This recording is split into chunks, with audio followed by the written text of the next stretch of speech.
So what is gender? Why does it matter? I've already talked about sex as the physical or physiological differences between males and females.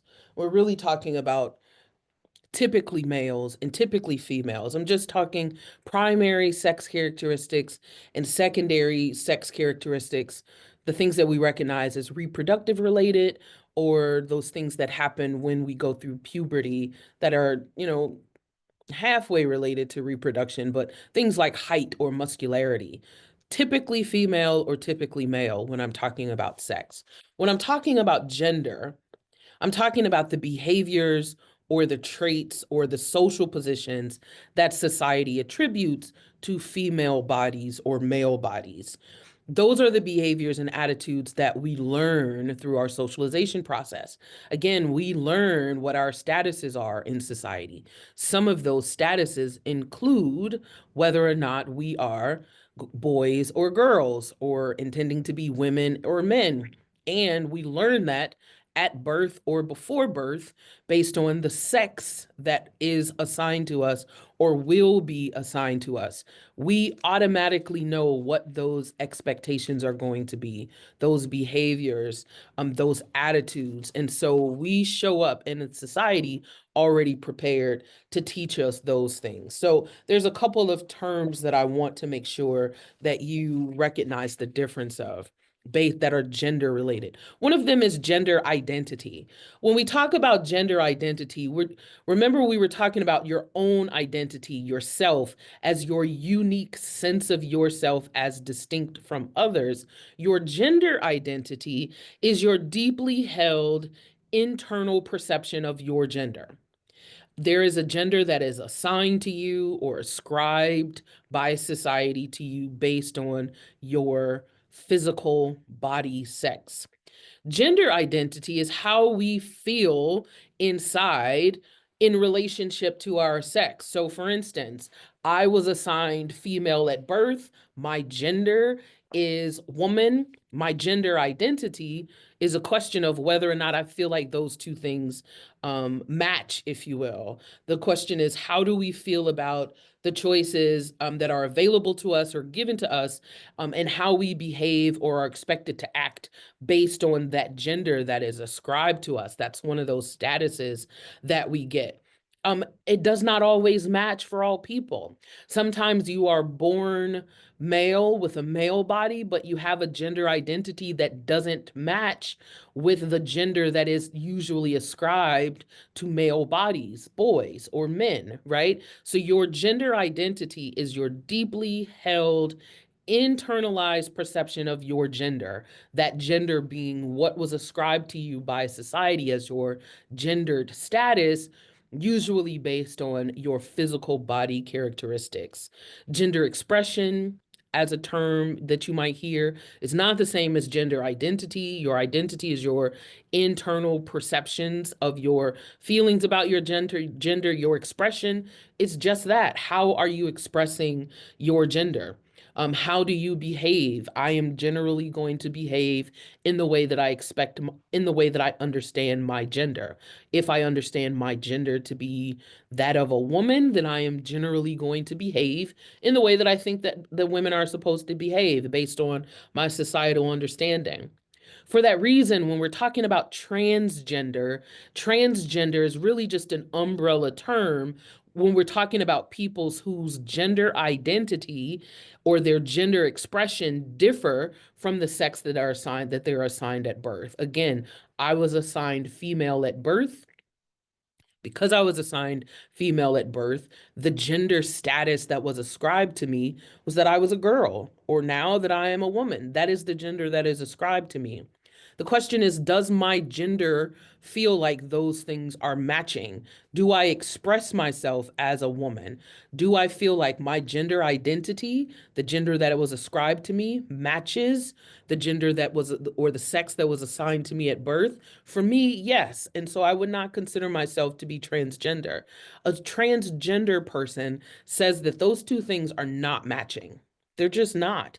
The sex that they are assigned at birth does not match their gender identity, and sometimes will not match their gender expression or they will hold back on their gender expression or be um, sort of challenged by the way that society expects them to express a gender that they don't feel belongs to them at all, right?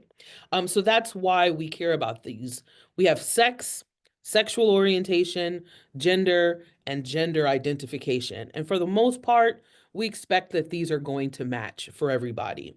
That I am female, assigned female at birth, that my sexual orientation, because we live in a heteronormative society, we're going to assume usually that my sexual orientation is like most people who are assigned female at birth, and that I'm going to be attracted to males, that I am going to readily accept and find to be in line. My gender identity is going to match my gender of girl or woman, that which has been assigned to me or ascribed to me based on my sex.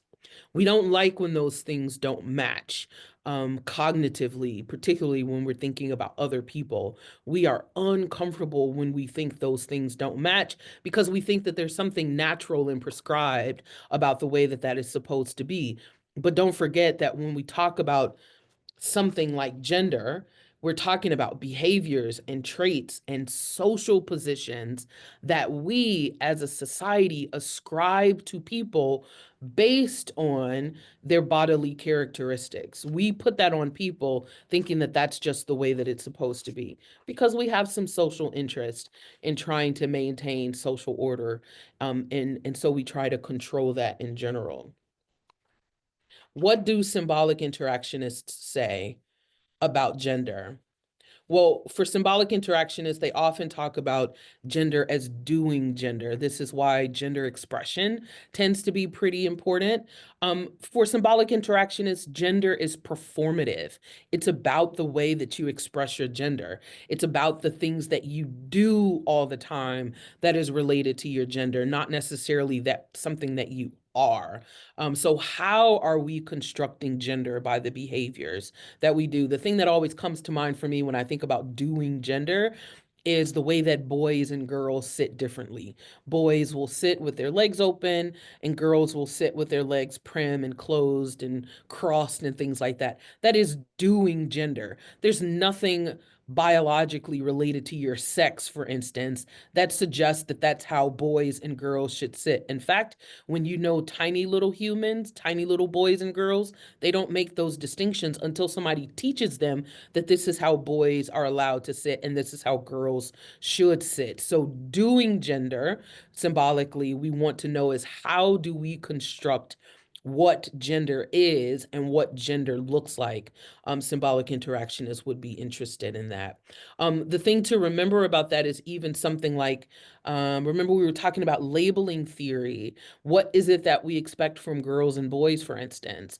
And if at some point I expect that a girl is supposed to act a certain way, then I'm going to encourage her, like sitting, how is she supposed to sit? I'm going to encourage her to sit that way. And then ultimately, she will start to police herself, socially control herself, and sit that way and sort of internalize that this is what girls do. And you get a self-fulfilling prophecy in that way, in the things that girls do, in the things that girls like, in the things that boys do, in the things that boys like, in the things that boys and girls study, in the things that boys and girls are good with, right? And so when we talk about further how to regulate that kind of sexual behavior or social behavior, people will sort of fall in line. And we see it happen so much exactly in this way that we're more likely to believe that it is naturally that way, not socially constructed to be in that way.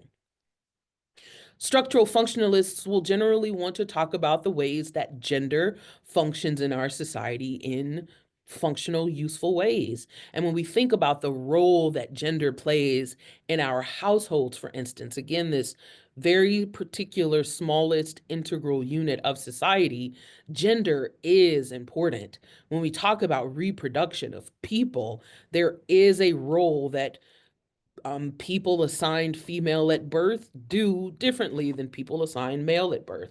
Reproduction is obviously a really big deal. Like, we need people to have some sex and make some babies.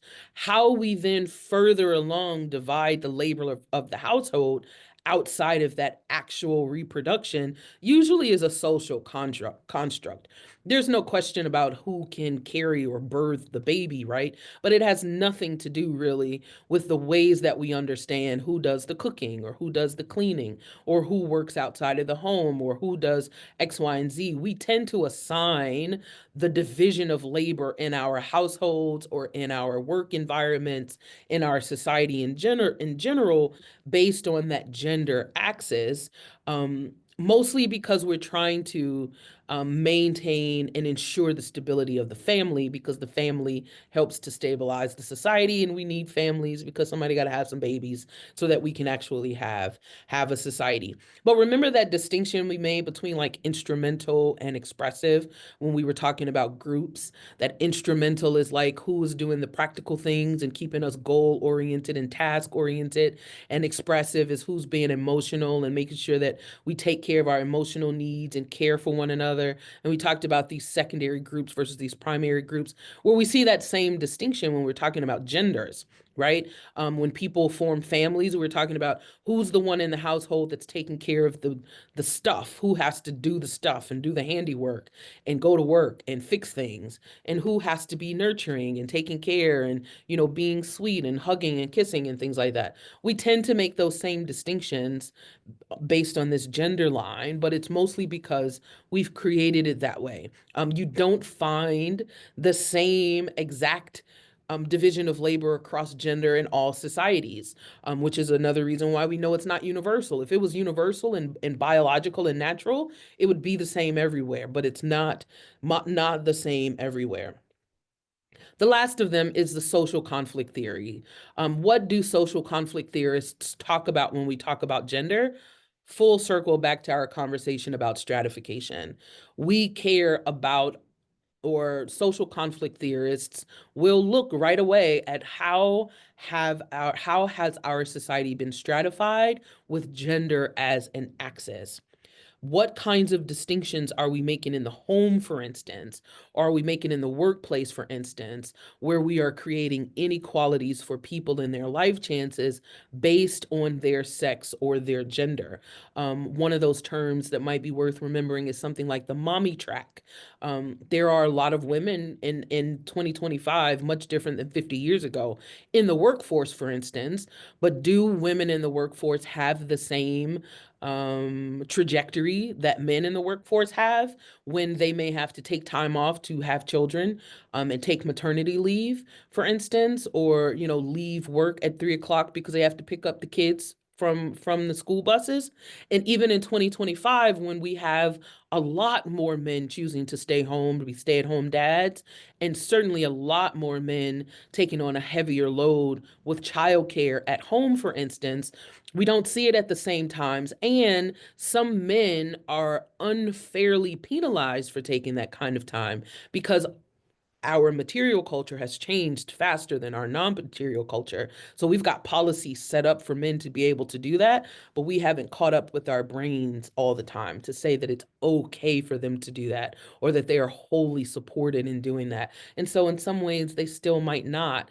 There's other parts of the society, other parts of even their work environments that might make them less likely to do that. And nothing telling women that they can't stay at work until 8 o'clock or 9 o'clock to work, to finish, or to travel and take conferences and training. But what they likely will get, remember those informal sanctions, they'll likely also get those informal sanctions or people telling them that they shouldn't be spending that time at work. They need to be going home to take care of their kids. So when we talk about the mommy track, we talk about the fact that by stratification or legally, we're not generally barring or keeping these barriers legally to say women must do this or men must do this.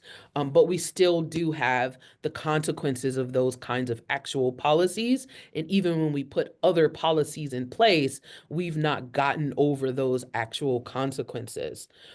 When you talk about feminism or feminist theories, those are usually social conflict theories that deal with the inequalities of gender in a society. And they're not all the same. So it just generally examines inequalities of all kind of gender-related issues, what that means in family, what that means regarding male dominance in families, what that means in terms of male or male overrepresentation in government or economic institutions, the kinds of decisions that men make that affect women, for instance. Those are the kinds of things that feminists will look at, who are social conflict theorists in general, not always sociologists, but they're looking at the inequalities that exist because of the ways that we are stratified as it relates to gender.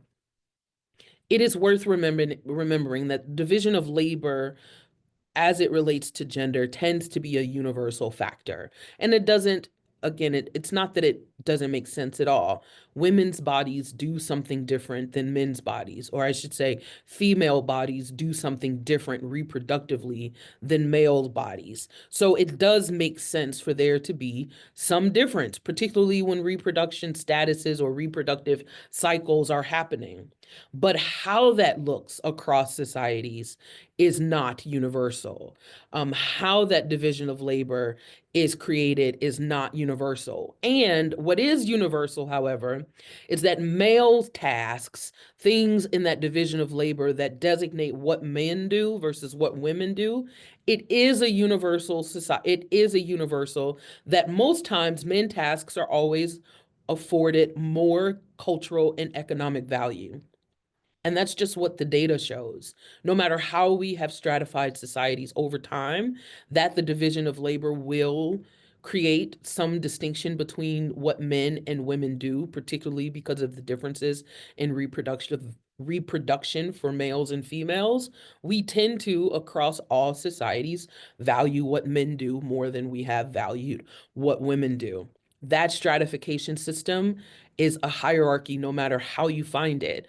And again, I like to talk about racism and and gender and sex after I talk about stratification, so that you can see that it is just another category by which we stratify society. So in this case, if we're talking about institutional sexism, we're not talking about individual sexism or individuals making sexist discriminatory decisions.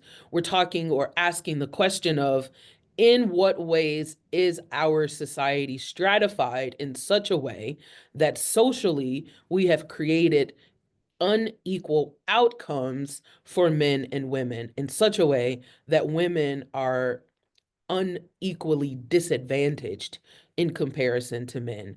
And then if you ask me if we need to figure that out sociologically, 100%. If we want to understand how a society is functioning, you got to ask that question, right? That's it. Thank you so much for watching.